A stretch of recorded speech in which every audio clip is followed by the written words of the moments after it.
So some of these detoxes are literally causing the very thing they claim they're trying to fix. I just got back from a trip from New York. Steps on Broadway. That is totally I'm a fraud.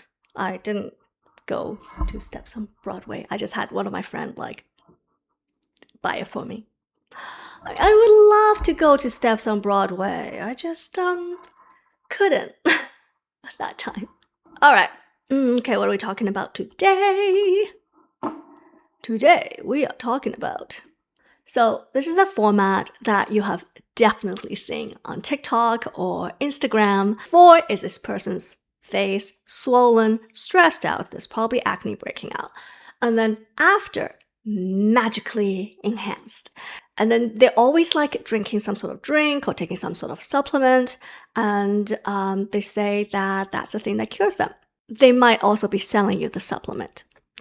And what are they trying to fix? Cortisol face. You've heard it before. Cortisol maxing, cortisol face, cortisol belly, cortisol cocktail, and then a spit test to see how high your stress hormone really is. If you want to do a saliva cortisol test at home, it is super easy to do. You can click the link in my bio to get more info as well as my promo. I'm a pharmacist and I want to be fair about this because it is true that we live in a highly stressed out society. I'm stressed, so are you probably. But most of the story that you're being sold is just a story. And there are people that are trying to make a quick buck out of your fears, which is probably actually what also causes a cortisol spike. So let's get into the science of this. First of all, I'm not trying to tell you that stress isn't real. It 100% is. We're living in a very fast-paced society and, there's the stress of jobs, how to make your next rent. Like all of that is really stressful and people are also at the same time looking for a quick fix.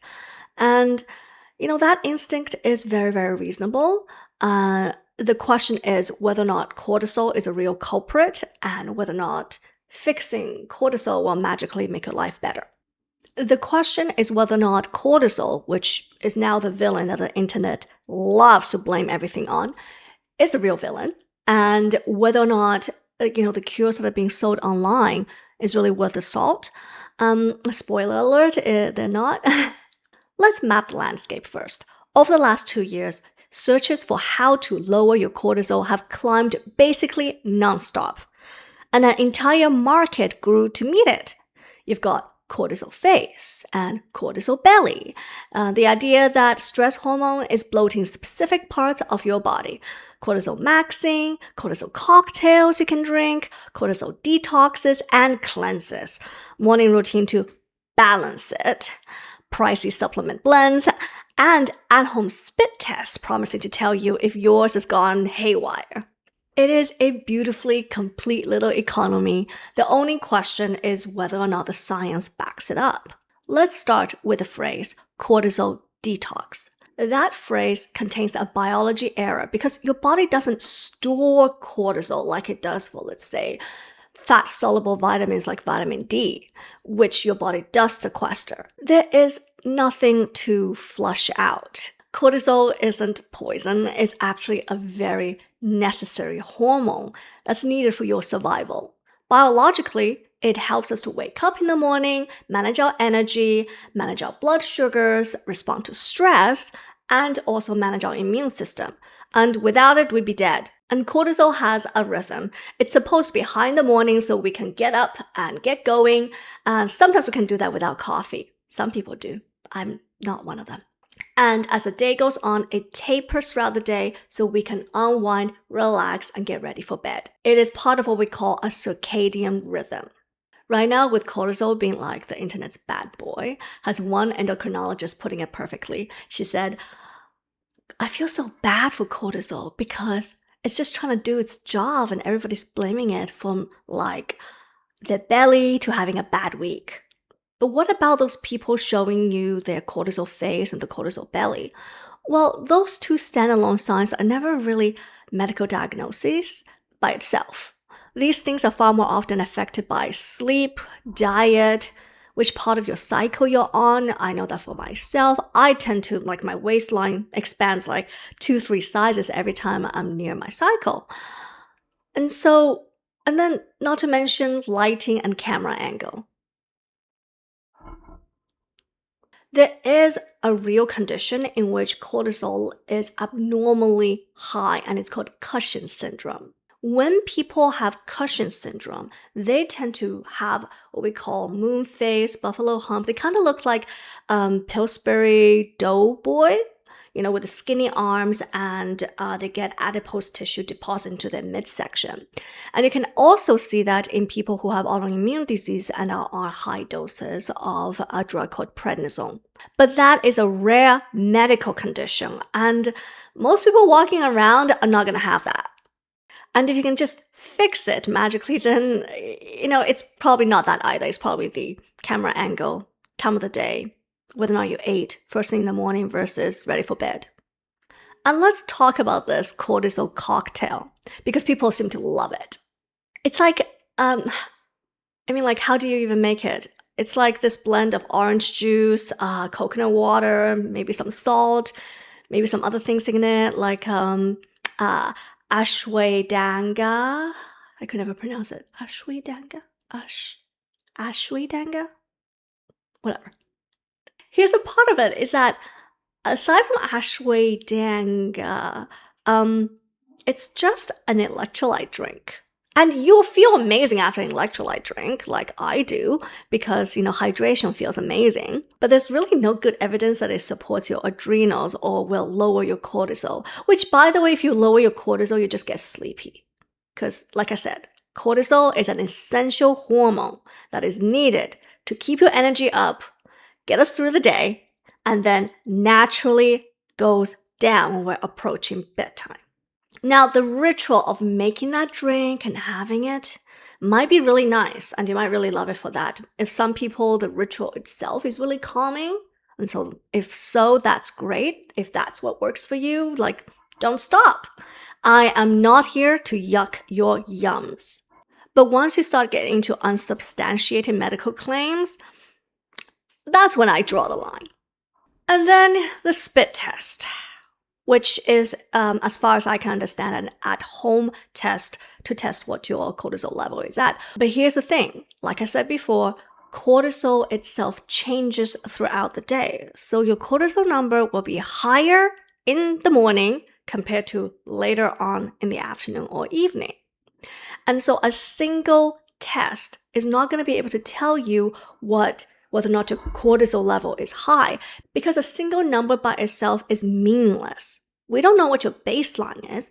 Everyone's baseline is different, and it is important to start with, what is your usual baseline? And the other thing is that not only does cortisol fluctuate throughout the day, it also spikes when you are stressed. So if you just ran a marathon, you test your cortisol, it's going to be high.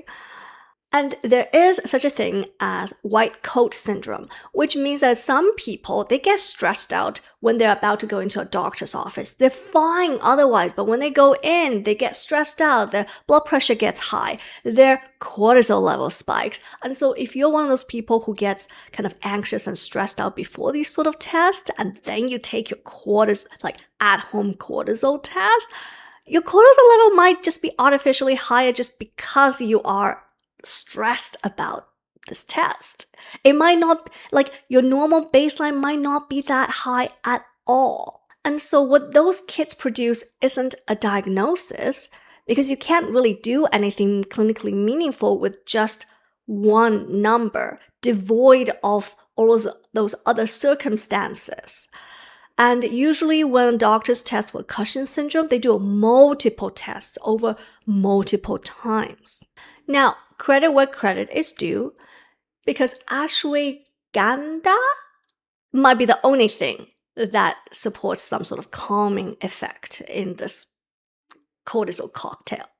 There are a couple of placebo-controlled trials featuring ashwagandha in dose of approximately 240 to 600 milligrams a day that did show a reduction in the morning cortisol level and promoted a sense of calmness and less anxiety for the participants. They also had reduction in their anxiety and depression scores. So that is great and that is real. But of course, you have to remember that ashwagandha by itself is not a magical cure that's going to fix your life. It can have a modest supportive effect, but it's not a cure for chronic stress. The second thing is that a lot of the ashwagandha supplements out there are unregulated, and so there could be anything and everything in it. A Mayo Clinic analysis found that some adrenal support supplements were spiked with real thyroid and steroid hormones that weren't listed anywhere on the label. There has also been case reports of liver injury with some of these ashwagandha supplements. So the danger isn't in the herb, it's in the quality of the herb and whether or not you can trust it. Can anyone see the storm that's rolling in? Maybe it doesn't really show on camera, but the sky is getting really dark. So what does actually work? I'm going to be honest with you, I don't like this list at all because it's all the fun things I like to do. First is getting adequate sleep. My God, as a mom, I actually love to procrastinate on sleep. I feel like it's like the only time in my life where I can like scroll endlessly through my phone and like live vicariously through someone else. But sleep is the single biggest thing in reducing your stress level. And actually, as someone who was previously quite burnt out, one of the biggest thing in recovering from burnout was getting adequate sleep. Oh my gosh, I just heard thunder. Getting that sunlight in the morning and going to bed at the right time helps to regulate your circadian rhythm. Other things that we all know are so good for us are things like getting regular exercises, reducing alcohol, reducing caffeine. None of this is fun. And also support yourself energetically with enough food. And here's another thing is that a lot of the fad diets for cortisol cleansing are crash diets. But when you are under-fueling yourself, calorically speaking, you are actually raising the cortisol level of your body. Because it is stressful for the body to carry on when there isn't enough fuel to help it survive. So some of these detoxes are literally causing the very thing they claim they're trying to fix. Now, as a pharmacist, let me be responsible and tell you when you should go and seek medical advice or see a doctor. When you have sudden unexplained weight gain in the face and in the truncal area, along with the thinning of your arms and legs, big purple marks, bruising easier, you might have what we call a buffalo hump. When these sort of things happen, that is when you should go and see a doctor and get your cortisol level checked 100%. Those are the hallmarks of Cushing syndrome. And also other things such as when you are deeply fatigued, sudden weight loss, unexplained weight loss, salt cravings, feeling dizzy when you are standing up, all of those things, those might be signs of adrenal insufficiency, and you should also go to the doctor to check it out. But those conditions are real medical conditions and not something that can be fixed by like a cocktail or some other $50 thing that the internet is trying to sell you. And so here's the verdict. Cortisol is a real essential hormone that your body can't detox itself out of, otherwise we'd be dead. And for the most of us that are scrolling past TikTok and Instagram and see these cortisol faces, cortisol is doing what exactly it's supposed to do, keeping us alive. But the internet loves to have a bad boy, and right now cortisol is it. And here is what you want to ask yourself. Has these things been tested by humans? Is it supported by real medical evidence? Or is it just a vibe? Are they trying to sell you something? Are you tempted to buy something? Will this magical fix be the one thing that fixes your life? And also, yeah, your stress is probably real. We're living a very stressful society right now.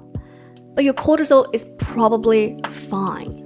And the things that can genuinely help you are not going to be things that can be sold by influencers online. If you found this video informative, my next video will be on methylene blue. Let's explore the science behind that.